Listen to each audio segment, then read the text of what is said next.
तो इस वीडियो में हम लोग सॉल्व करेंगे एनसीईआरटी के एक्सरसाइज 6.2 का क्वेश्चन नंबर 16।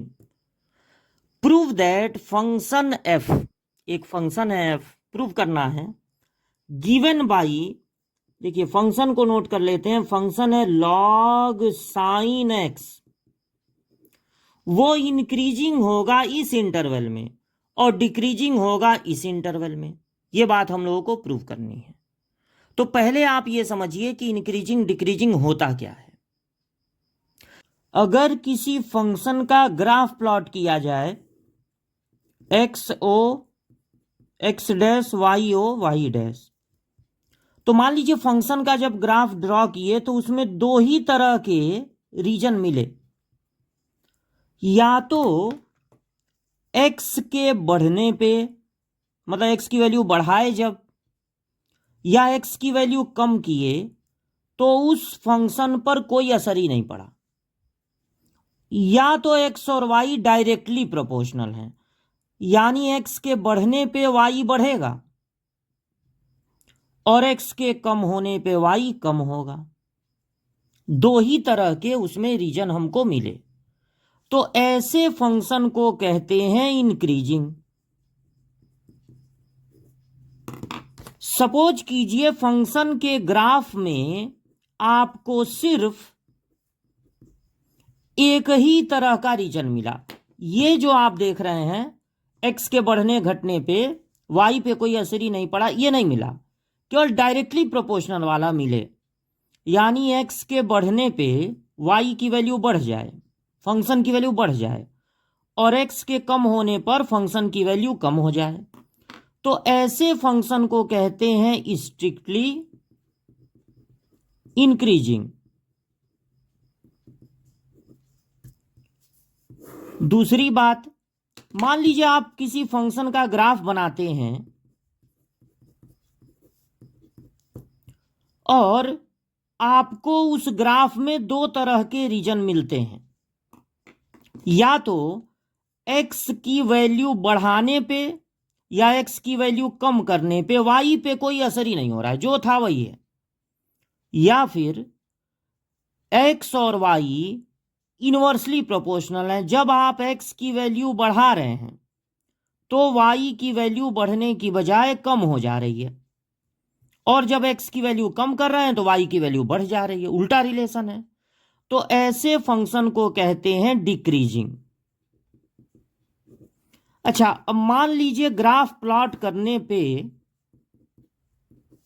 ये वाई एक्सिस है, ये वाला रीजन भी ना मिले, केवल यही मिले कि एक्स के बढ़ने पे वाई की वैल्यू कम हो जाए, एक्स की वैल्यू कम डालने पे वाई की वैल्यू बढ़ जाए, तो ऐसे फंक्शन को कहते हैं स्ट्रिक्टली डिक्रीजिंग। बिना फंक्शन का ग्राफ बनाए भी ये पता किया जा सकता है कि कोई फंक्शन इंक्रीजिंग है या डिक्रीजिंग है, स्ट्रिक्टली इंक्रीजिंग है या स्ट्रिक्टली डिक्रीजिंग है। बिना ग्राफ बनाए भी पता लगा सकते हैं, किसकी मदद से? डिफरेंशिएशन की मदद से। अगर फंक्शन का differentiation F dash x greater than और इक्वल टू जीरो है, यानी पॉजिटिव है या जीरो है, तो फंक्शन होगा इंक्रीजिंग। अगर डिफरेंशिएशन जीरो के इक्वल नहीं, सिर्फ ग्रेटर देन जीरो है, पॉजिटिव है, तो वो फंक्शन होगा स्ट्रिक्टली इंक्रीजिंग। और अगर डिफरेंशिएशन लेस देन या इक्वल टू जीरो है तो बिना ग्राफ बनाए ही आप कह सकते हैं कि वो फंक्शन डिक्रीजिंग है। और अगर फंक्शन का डिफरेंशिएशन सिर्फ लेस देन जीरो है, जीरो के इक्वल भी नहीं होगा कभी, हमेशा लेस देन जीरो होगा, तो ऐसे फंक्शन को कहते हैं स्ट्रिक्टली डिक्रीजिंग। यानी इंक्रीजिंग और डिक्रीजिंग के लिए हमको सबसे पहले करना पड़ेगा फंक्शन का डिफरेंशिएशन।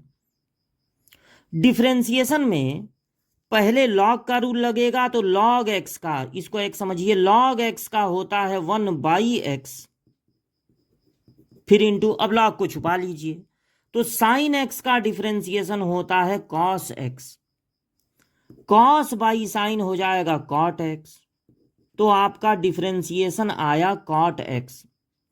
अब इन इंटरवल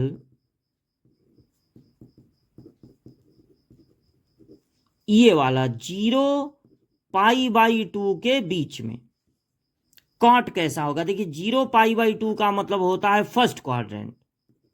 0 π/2 के बीच में मतलब फर्स्ट क्वाड्रेंट। आप जानते हैं फर्स्ट क्वाड्रेंट में सारी ट्रिग्नोमेट्री पॉजिटिव होती है। हमारा डिफरेंशिएशन है कॉट, तो कॉट विल बी पॉजिटिव, यानी जो हमारा डिफरेंशिएशन आया है वो पॉजिटिव होगा, यानी डिफरेंशिएशन ग्रेटर देन 0 होगा। तो ये हो जाएगा स्ट्रिक्टली इंक्रीजिंग। भले यहां इंक्रीजिंग छपा है लेकिन स्मॉल ब्रैकेट दिया है, ये सब बुक वालों की गलती, ऐसा नहीं करना चाहिए उनको। लेकिन अगर यहां पर स्मॉल ब्रैकेट है तो इसका मतलब ये स्ट्रिक्टली इंक्रीजिंग होगा, क्योंकि कॉट 90 की वैल्यू 0 होती है। 90 तो आप रखे नहीं है तो 0 हो नहीं सकती, 0 से ग्रेटर होगी, तो ये होगा स्ट्रिक्टली इंक्रीजिंग। तो पहला बात हो गया स्ट्रिक्टली इंक्रीजिंग है। अब इन इंटरवल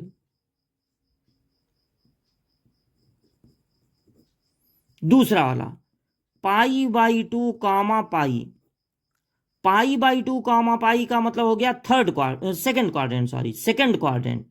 सेकंड क्वाड्रेंट में कॉट होता है निगेटिव, यानी in interval this cot will be negative, यानी जो हमारा डिफरेंशिएशन है वो निगेटिव होगा लेस देन 0, यानी कि ये फंक्शन हो जाएगा स्ट्रिक्टली डिक्रीजिंग।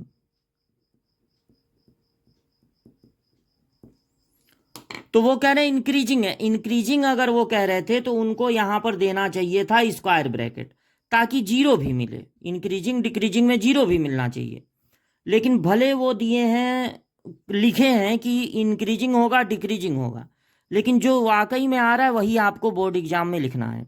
ये आ रहा है स्ट्रिक्टली इंक्रीजिंग और स्ट्रिक्टली डिक्रीजिंग। इस पर आपको फुल मार्क्स मिलेंगे, कोई नंबर कटेगा नहीं। क्वेश्चन अगर वो गलत थोड़ा सा दे दिए हैं बुक में, आपको उसको सुधार के लिखना है। तो स्ट्रिक्टली इंक्रीजिंग है, स्ट्रिक्टली डिक्रीजिंग है, ये बात हम लोगों ने प्रूव कर दिया।